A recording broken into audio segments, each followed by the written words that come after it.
In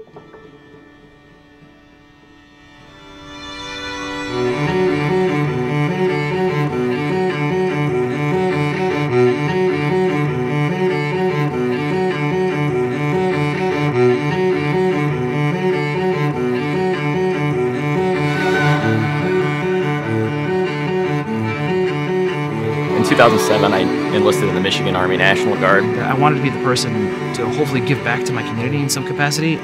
I enlisted in the United States Marine Corps back in 2005, straight out of high school.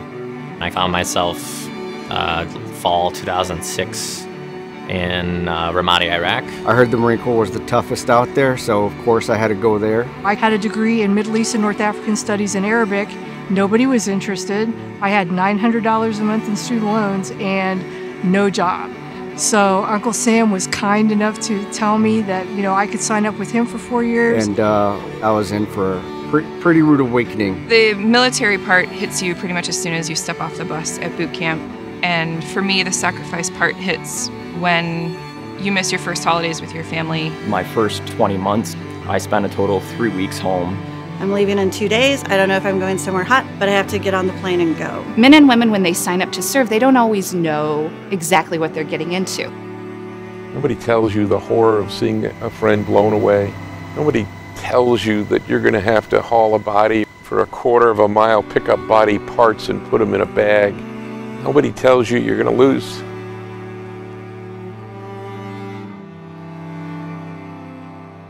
A friend.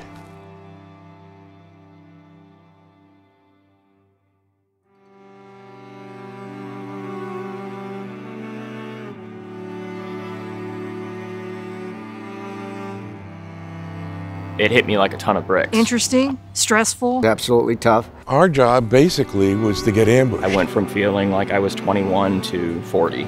You never know what's going to happen, and Murphy's Law is a hell of a thing. It changes you to your core. And we shot a missile and dropped a bomb on a van, like a panel van, and the panel van's on fire, the doors open up, people start running, so you're chasing them. You're now flying around to kind of follow them to shoot again. And there's the driver flopping on the side of the road with no legs. I mean, he's bleeding. And you're watching him bleeding out on the side of the road. But you're coming around so you can kill his buddies. I mean, I hope we know who we're killing. You don't even really think about it anymore. You're just doing it. It's another day, just another day. I was either shot at or mortared. Every day I was there. Then you get about 6 months to a year out, and then it's, holy shit, what did I do? When I came home from Afghanistan, one of the more shocking experiences for me during my military experience was the fact that my daughter didn't know who I was. She was afraid of me. My oldest daughter wrote this speech for Veterans Day. My dad was deployed for 3 years. Now, think back to your school pictures 3 years ago. Tell me nothing has changed.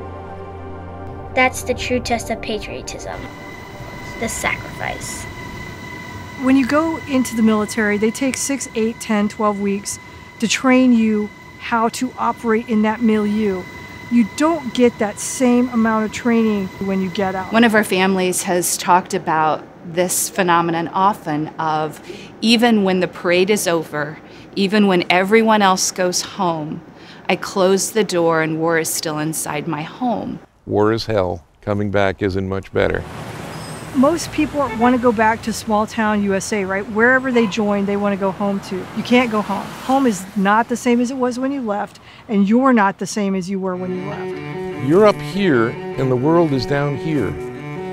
You don't know what to do with yourself. You can't sit still. You're kind of putting on a scratchy sweater in the sense that you're never really comfortable. You take the uniform off, and it's something that you can't prepare for. You're crying yourself to sleep because you used to be so amazing and now nobody will look at you. When you leave the service, you're atomized. These military men and women are determined to take care of their business. Unfortunately, they don't really understand what what they're facing. I didn't have the tools to recognize that my emotions had control. I didn't have control. One of the things we've worked to do at University of Michigan is to create these innovative and exciting programs to help service members, veterans, and their families make these transitions. The power of peers cannot be overstated. Buddy Buddy is a group of veteran volunteers that help other veterans throughout the state. We have trained more than 350 volunteer veterans on how to reach out and connect to resources. Since 2001, 2.7 million veterans have returned to higher education. And then once you go to school, now you have to add on the transition of starting college in some capacity. The specific program that was valuable for me was PAVE. There's resources available and there's people who want to help. 1 out of 3 children who have experienced a military deployment will report symptoms that are clinically significant. Strong Families works to help parents reconnect with their children around bonding and attachment, being able to read each other's cues, and being able to respond in ways that promote healthy relationships. Homefront Strong is an 8-week intervention that we offer in a group format and focuses very specifically on what the spouse is experiencing or what the partner is experiencing, and how can we shore that person up. Research is coming out showing that our female veterans are struggling, and they're struggling mightily. And all I knew was I was super depressed and I wanted to run my car into a tree. They're struggling more with suicide, more with alcohol use and abuse, and in general with their transition back to the civilian world. One of the programs I work on is near and dear to my heart because it's specifically for female veterans. They knew what I was talking about. They knew that struggle with transition and finding a job, keeping a job. I constantly reflect what my life would have been like had there been a program like this. It gave me a ladder out of the hole that I was in. The young people that volunteer today have signed on a piece of paper that they're willing to sacrifice their life for their country. We can't lose another veteran. MSPAN is poised to make an even greater impact, not only here within Michigan, but throughout the country. We're seeing with this generation of veterans a true commitment to continuing to give. It'd be a shame to go through all these challenges, and I've been through most of them, and not be able to share this information with somebody else that's coming through that doesn't know that these challenges are kind of waiting for them.